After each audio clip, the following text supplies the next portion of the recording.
11월 11일이 무슨 날인지 아십니까? 빼빼로데이. 네. 또 다른 날을 혹시 아시는 분 있으십니까? 하람이 생일입니다. 예, 하람이 생일을 광고를 해버렸네요. 자, 11월 11일이라고 합니다. 예, 챙겨주시고. 예, 저 누가 뒤에서 답을 말씀을 해주셨는데, 11월 11일은 농업인의 날입니다. 혹시 알고 계셨습니까?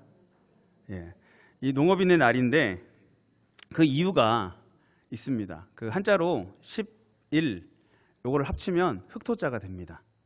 그래서 흑토자 2개가 되는 날 해서 11월 11일을 농업인의 날로 제정을 했다고 합니다. 1964년부터 제정되어 지키고 있는 날입니다. 그런데 요즘에는 이 11월 11일이 농업인의 날이 아니라 빼빼로데이로 사람들에게 더 많이 알려져 있어서 이 빼빼로데이를 이기기 위해서 농업인들이 머리를 쓴 게 뭐냐면 가래떡을 만들어서 이렇게 나눠주는 행사를 한다고 합니다. 그래서 이 날을 가래떡데이라고도 이렇게 부른다고 합니다. 이 11월 11일은 여러 기념일이 중복되는 날입니다. 세계적으로 본다면 1918년의 11월 11일은 제1차 세계대전이 끝난 날이고 1975년의 11월 11일은 앙골라가 포르투갈로부터 독립한 날입니다. 또 우리나라에서는 1945년 11월 11일이 대한민국 해군의 창설 기념일입니다. 이 시간 저와 여러분이 관심을 가져야 할 또 하나의 11월 11일이 있습니다. 그것은 1620년의 11월 11일입니다. 일명 메이플라워 계약이라고 불리는 계약서가 작성된 날입니다. 1620년에 9월에 신대륙을 향해서 출발했던 영국 청교도들이 미국에 상륙하기 전에 그들이 타고 갔던 메이플라워라고 하는 배 위에서 저들이 미국에 온 목적과 의미를 함께 마음으로 새기고 하나님 앞에 이것을 서원하고 계약서를 작성하였던 날이 바로 이 날이었습니다. 이 메이플라워 계약의 내용에는 청교도들의 분명한 신앙 고백이 담겨 있습니다. 그 신앙 고백의 첫 번째로 하나님의 이름으로, 두 번째 하나님의 은총에 의하여, 세 번째 하나님의 영광을 위하여, 네 번째 하나님의 존전에서 생활한다라고 하는 것입니다. 그러기 위해서 국가의 모든 단체와 평등한 법률을 제정한다라고 서약하였습니다. 그들의 서약은 그들의 모든 출발을 하나님을 중심하여 시작하려고 하는 위대하신 하나님 사상으로 가득 차 있었습니다. 추수감사주일을 한 주 앞두고 있는 오늘, 우리는 이 시간 시편 말씀을 통하여서 추수감사절의 의미를 되새겨보고 하나님 앞에 마땅히 올려드려야 할 감사, 온전한 감사, 그리고 풍성한 감사를 드리기로 결단하는 복된 시간이 되시기를 주님의 이름으로 축복합니다. 첫 번째로 우리가 감사해야 할 대상은 오직 여호와 하나님 한 분뿐입니다. 본문 1절부터 3절까지의 말씀 우리 함께 읽도록 하겠습니다. 여호와께 감사하라. 그는 선하시며 그 인자하심이 영원하미로다. 신들 중에 뛰어난 하나님께 감사하라. 그 인자하심이 영원하미로다. 주들 중에 뛰어난 주께 감사하라. 그 인자하심이 영원하미로다. 아멘.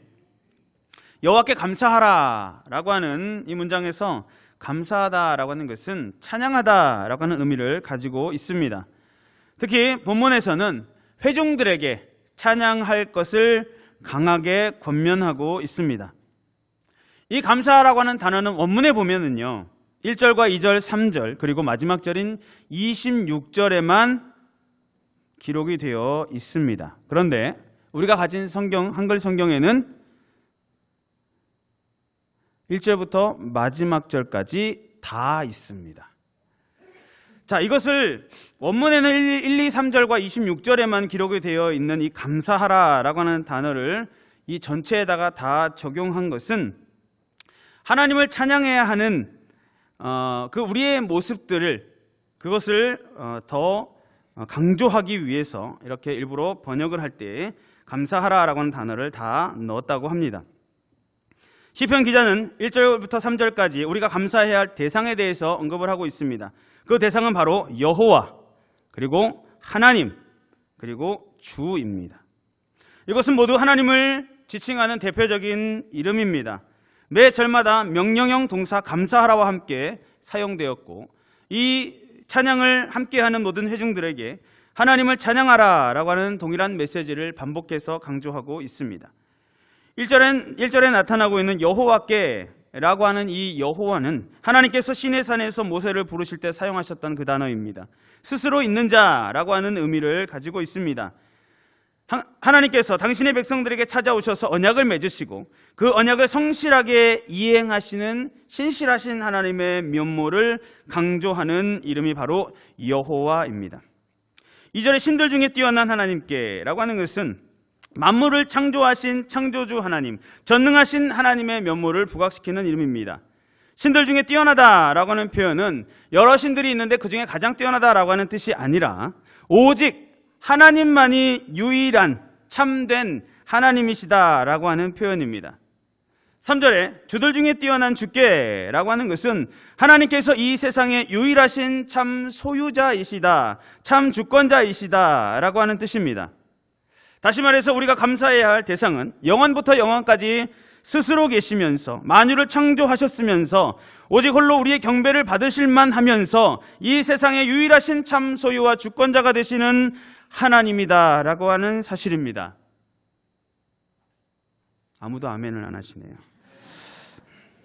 이 세상에는 참으로 많은 사람들이 참으로 많은 종류의 신을 섬기며 살고 있습니다. 옛날부터 내려오는 산신령, 삼신할머니, 부엌신, 아기신, 조상신, 자녀신, 돈신, 수많은 국내파 신들이 있습니다. 제우스, 라, 헤라, 아폴론, 비너스, 바알, 이런 해외파 신들도 참 많이 있습니다. 특히 우리나라에서 가장 가까운 일본에 수만 개가 넘는 신이 존재한다고 합니다.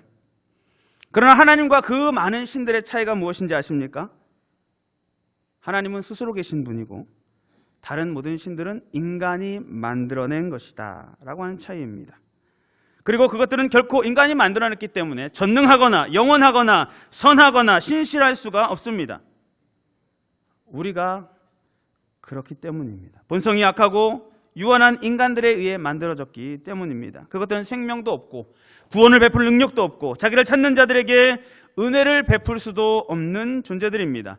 그럼에도 불구하고 종교심의 발로라고 하는 이유만으로 인간이 만들어 놓은 껍데기뿐인 우상 앞에 절하는 어리석은 사람들이 참으로 많이 있습니다.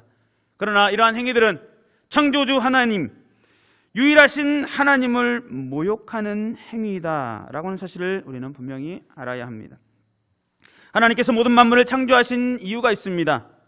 그것은 하나님이 영광과 찬양을 받기 위해서입니다. 이사야 43장 21절에 이 백성은 내가 나를 위하여 지었나니 나를 찬송하게 하려 함이니라 라고 기록하셨습니다. 여러분의 삶의 목적 알고 계십니까? 여러분이 왜 지금 존재하고 있는지, 왜 오늘 살아가고 있는지 여러분 알고 계십니까? 바로 하나님을 찬양하기 위해서입니다.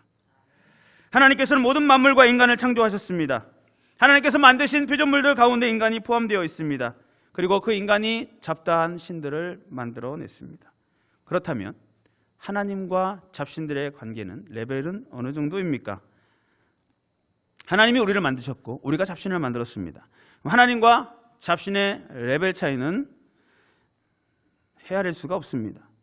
우리 하나님은 모든 만물의 창조주이시며 잡신들과는 비교할 수 없는 유일하고 전능하신 하나님이십니다. 그럼에도 어리석은 인간들은 전능하신 창조주 하나님을 자신들이 만들어 놓은 잡신의 레벨까지 끌어내리고 있는 죄를 범하고 있습니다. 하나님을 망령되이 일컫는 죄를 범하는 것입니다. 성경은 분명하게 말씀하고 있습니다. 출애굽기 20장 3절부터 6절에 너는 나 외에는 다른 신들을 내게 두지 말라. 너를 위하여 새긴 우상은 만들지 말고 또 위로 하늘에 있는 것이나 아래로 땅에 있는 것이나 땅 아래 물속에 있는 것에 어떤 형상도 만들지 말며 그것들에게 절하지 말며 그것들을 섬기지 말라. 나 내 하나님 여호와는 질투하는 하나님인즉 나를 미워하는 자의 죄를 갚되 아버지로부터 아들에게로 3, 4대까지 이르게 하거니와 나를 사랑하고 내 계명을 지키는 자에게는 1000대까지 은혜를 베푸느니라 라고 말씀하고 있습니다. 또 신명기 6장 4절과 5절에도 이스라엘아 들으라. 우리 하나님 여호와는 오직 유일한 여호와시니 너는 마음을 다하고 뜻을 다하고 힘을 다하여 내 하나님 여호와를 사랑하라 라고 우리에게 명령하고 있습니다. 신앙의 자유를 찾아 신대륙을 향해 떠났던 청교도들은 오직 그 전능하신 창조주 하나님만을 섬기기로 서원하고 새로운 삶을 시작함으로써 하나님께서 그들에게 베풀어 주신 풍성한 은혜를 결국 체험하게 되었고 하나님의 은혜에도 감사할 수 있었습니다. 이와 같이 우리도 마음과 성품과 뜻과 힘을 다하여 하나님만을 사랑하고 하나님만을 경배하고 감사하고 영광을 돌림으로써 하나님께서 우리에게 이미 예비하시고 또 베풀어 주시는 은혜를 체험하고 마땅히 드려야 할 감사를 하나님 앞에 우선적으로 올려드릴 줄 아는 성도님들이 되시기를 주님의 이름으로 축복합니다. 두 번째로 우리의 감사의 내용은 창조주 구원의 하나님께 영광을 돌리는 것입니다. 본문 4절부터 9절까지의 말씀을 함께 읽도록 하겠습니다. 시작. 홀로 큰 기이한 일들을 행하시는 이에게 감사하라. 그 인자하심이 영원함이로다. 지혜로 하늘을 지으신 이에게 감사하라. 그 인자하심이 영원함이로다. 땅을 물 위에 펴신 이에게 감사하라. 그 인자하심이 영원함이로다. 큰 빛들을 지으신 이에게 감사하라. 그 인자하심이 영원함이로다. 해로 낮을 주관하게 하신 이에게 감사하라. 그 인자하심이 영원함이로다. 달과 별들로 밤을 주관하게 하신 이에게 감사하라. 그 인자하심이 영원함이로다. 아멘. 본문에서 시편 기자는 4절부터 9절까지 창조주로서의 하나님의 영광을 열거하고 있습니다. 홀로 큰 기사를 행하시고 지혜로 하늘을 지으시고 땅을 물 위에 펴시고 큰 빛들을 지으시고 해로 낮을 주관하게 하시고 달과 별들로 밤을 주관하게 하신 하나님에 대한 찬양. 즉 말씀으로 모든 천지 만물을 창조하시고 하나님의 지혜로 모든 것이 계속적으로 살아있도록 지금도 섭리하고 계시는 하나님을 찬양하라 라고 하는 것입니다. 이 세상뿐만 아니라 우리 모든 인생은 하나님의 창조의 결과입니다. 온 세상에 하나님이 창조하지 않으신 것은 단 하나도 없으며 온 세상에 하나님이 붙들지 않으신다면 계속 유지될 수 있는 것도 아무것도 없습니다. 그러므로 우리는 창조해 주신 하나님, 그 놀라운 능력을 인하여서 하나님을 찬양해야 합니다. 하나님의 창조 사역은 옛날 어느 한 시점에 일어났다가 끝나버린 사건이 아니고 그 창조하신 만물이 계속적으로 유지되고 보존되도록 지금까지도 섭리하시고 앞으로도 섭리하실 것이기 때문에 우리의 감사 역시 지금도 앞으로도 계속 이어져야 하는 것입니다. 본문 10절부터 25절까지의 말씀은 구원자가 되시는 하나님에 대해서, 하나님이 어떻게 이스라엘을 구원하셨는지에 대해서 구체적으로 말씀을 하며 하나님 앞에 감사하라라고 명령하고 있습니다. 시편 기자는 여기서 하나님의 구원 사역 중에 가장 대표적인 예라고 할 수 있는 출애굽 사건과 가나안 정복과 가나안에 정착하는 사건 중에서 기념할 만한 일들을 언급하면서 구원의 하나님께 감사하며 찬양을 하고 있습니다. 이 출애굽 사건은 오늘날까지도 이스라엘 백성들이 결코 잊을 수 없는 민족의 구원의 날이고 6월절은 지금까지도 이스라엘의 가장 큰 절기 중에 하나로 지켜지고 있습니다. 출애굽은 육적으로 애굽의 노예였고 종이었던 이스라엘이 자유자의 신분으로 바뀐 사건이고 영적으로 온갖 잡신을 섬기고 멸망길로 가던 길에서 벗어나 참 신이신 하나님만을 섬기고 영생을 얻게 된 사건으로 우리 인생을 향한 하나님의 구원의 역사를 의미하고 있습니다. 또한 광야 40년의 기간 동안 택한 백성들을 향한 하나님의 인도와 보호하심을 기록한 사건들 역시 우리를 향한 하나님의 섭리를 그대로 보여주고 있는 것입니다. 우리는 하나님의 창조되었고 하나님의 일방적인 은혜로 택함을 받았습니다. 또한 예수 그리스도의 십자가 공로로 말미암아 죄사함을 받았고 구원을 얻었습니다. 먼저 우리는 이러한 축복 앞에 감격하고 하나님 앞에 영광을 돌려야 합니다. 그러나 하나님 앞에 택함을 받고 구원받았다고 해서 축복의 대로만 우리 앞에 기다리고 있지는 않습니다. 신자들에게도 많은 환난이 있으며 오히려 신자이기 때문에 더 많은 고난을 당하며 심지어는 예수님께서 가자고 하신 그 길에도 함께 계시는 동안에도 풍랑을 만날 수 있습니다. 우리가 걸어가야 할 길은 좁고 험한 길이며 우리 앞에는 많은 환난이 기다리고 있을 수도 있습니다. 우리의 가정과 직장, 사업에 우리의 힘으로는 도저히 감당할 수 없는 홍해가 앞을 가로막을 때도 있을 것이고 가족들의 건강의 어려움과 가정과 사업에서의 물질의 어려움 등 험난한 광야길을 오랜 시간 동안 걸어가야 할 수도 있습니다. 또한 하나님이 인도하신 그곳에서도 진학이나 취업, 결혼의 문제로 하나님을 배반하게 만드는 유혹이 우리를 향하여 덤빌 수도 있습니다. 그러나 우리는 홍해 앞에서 이스라엘 백성이 행하였던 어리석음을 범하지 말아야 합니다.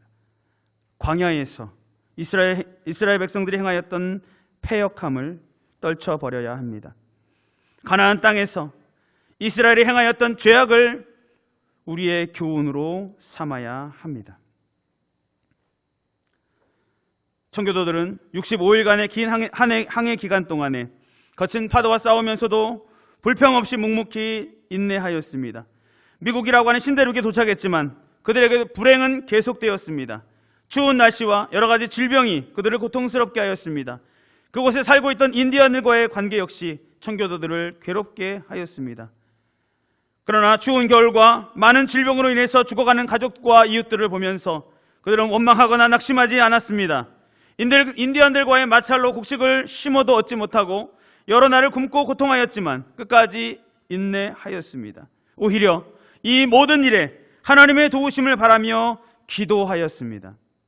결국 하나님의 인자하심을 체험하고 하나님이 베풀어 주시는 구원을 경험하고야 말았던 것입니다. 이와 같이 오직 구원의 하나님만을 바라보고 그분의 도우심을 간구함으로써 택한 백성을 향하여 자비와 긍휼을 베푸시는 하나님의 은혜를 체험하고 하나님께 영광과 온전한 감사를 드릴 줄 아는 성도님들이 되시기를 주님의 이름으로 축복합니다. 셋째로 우리가 감사해야 하는 이유는 그 인자하심이 영원하시기 때문입니다. 본문 26절 말씀입니다. 함께 읽겠습니다. 시작. 하늘의 하나님께 감사하라. 그 인자하심이 영원함이로다. 아멘.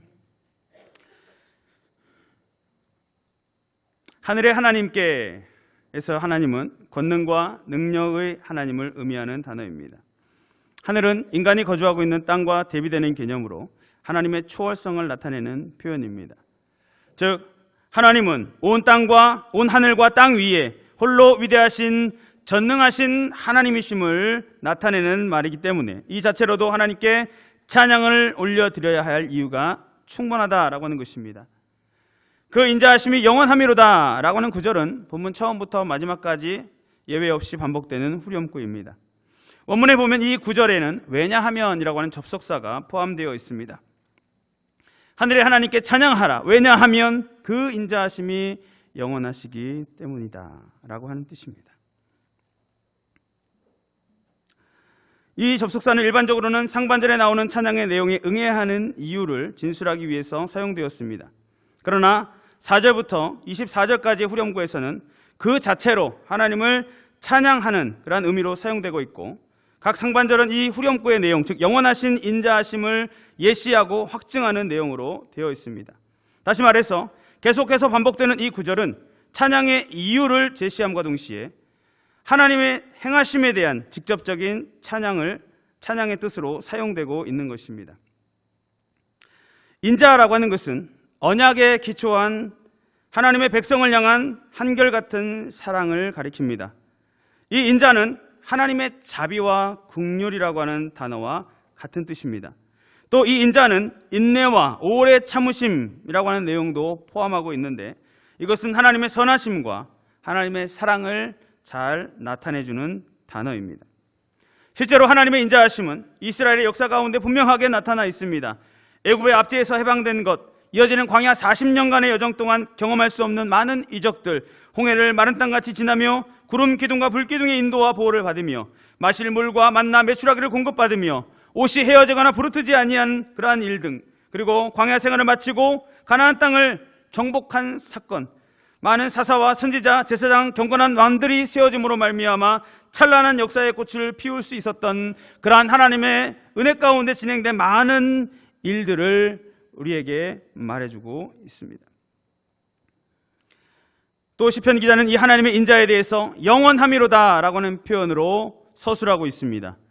원문의 단어의 뜻은 영원에 이르기까지 라고 하는 뜻인데 이것은 과거에 이스라엘에게 앞에 열거한 것과 같은 구체적인 어떤 하나님의 행사를 통하여서 은혜를 베푸시고 확증하신 하나님의 사랑이 지금도 계속되고 앞으로도 계속될 것이며 결코 변하지 않을 것임을 나타내는 단어입니다.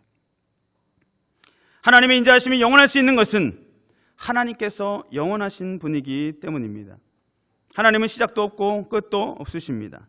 시편 90편 2절에 보면 산이 생기기 전 땅과 세계도 주께서 조성하시기 전 곧 영원부터 영원까지 주는 하나님이시니이다 라고 기록하고 있습니다. 시편 102편 12절에도 여호와여 주는 영원히 계시고 주의 기념 명칭은 대대에 이르리이다 라고 기록하고 있습니다. 인자, 영원이라고 하는 단어는 우리 인간들에게서는 찾아볼 수 없는, 우리의 이성적으로도 이해할 수 없는 참으로 놀라운 하나님의 속성입니다. 우리가 할 수 있는 것은 단지 하나님의 인자하심과 영원하심을 바라보고 놀라고 증거하는 일뿐입니다. 그러나 출애굽의 놀라운 역사 가운데서도 이스라엘 백성들의 어리석음과 패역함의 모습은 끊임없이 기록되어 있습니다. 홍해 앞에서 이스라엘은 하나님에 대한 불신앙적인 모습을 보여줍니다. 애굽에서 잘 살고 있는 우리를 왜 홍해까지 데리고 와서 죽이려고 하느냐라고 그들은 불평합니다. 광야에서도 이스라엘의 패역한 모습은 마라의 물 사건과 메추라기 사건과 모세와 아론에 대한 반역 사건과 금송아지 숭배 사건과 가나안 땅 정탐 사건과 무리바 사건 등에서도 잘 나타납니다. 약속의 땅 가나안에 들어가서도 이스라엘 백성들은 하나님의 말씀에 불순종하고 가나안 족속들과 혼합하며 그들의 우상 숭배에 동참하는 죄를 범하기도 했습니다. 애굽과 광야에서 그리고 약속의 땅 가나안에서 그렇게 많은 하나님의 인자하심과 긍휼과 자비를 체험하고 경험했음에도 불구하고 왜 이스라엘은 계속적으로 반복해서 하나님을 배반하고 불신하고 원망하고 우상을 섬기는 죄를 하나님 앞에 범했던 것입니까? 그것은 우리가 아담 이후로 모든 사람들이 다 죄인이기 때문입니다. 그러나 하나님께서는 인자가 끝이 없으신 분이시기 때문에 자비와 긍휼을 베푸셔서 용서하시고 또 용서하셨던 것입니다. 하나님께서 이스라엘을 택하시고 복 주시기로 약속하셨기 때문에 그 약속하신 것을 결코 변개치 않으시는 신실하신 분이기 때문에 하나님께서는 하나님의 택한 백성들을 향하여서 자비와 긍휼을 지금도 베풀어주고 계십니다. 오늘을 살아가는 우리의 모습, 오늘을 살아가고 있는 나의 모습은 어떻습니까? 출애굽 때에 홍해 앞에서의 광야 40년 동안에 가나안 땅에서의 이스라엘 백성들보다 좀 나은 것 같습니까? 50보 100보입니다. 도토리 키재기입니다. 우리 인간은 모두 하나님 앞에 죄인일 뿐이며 하나님을 기쁘시게 하는 일보다는 하나님을 배반하고 하나님을 노엽게 하는 일들에 더 발이 빠른 존재들일 뿐입니다. 우리의 삶을 돌아보면 2019년 한 해만 돌아보아도 10월 한 달만 돌아보아도 오늘 하루만 돌아보아도 내 세상에서의 명예 때문에 내 사업 때문에 내 직장 때문에 내 가족 때문에 얼마나 하나님을 배반하고 원망하고 하나님 앞에 범죄하며 살아왔습니까?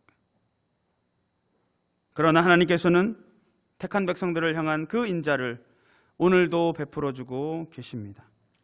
요한일서 1장 9절에 기록되어 있듯이 우리가 우리의 죄를 자백하면 하나님께서는 우리의 죄를 사해 주시고 모든 불의에서 깨끗게 하신다라고 기록하고 있기 때문에, 약속하고 있기 때문에 우리는 오늘도 하나님 앞에 나아올 수 있는 것입니다.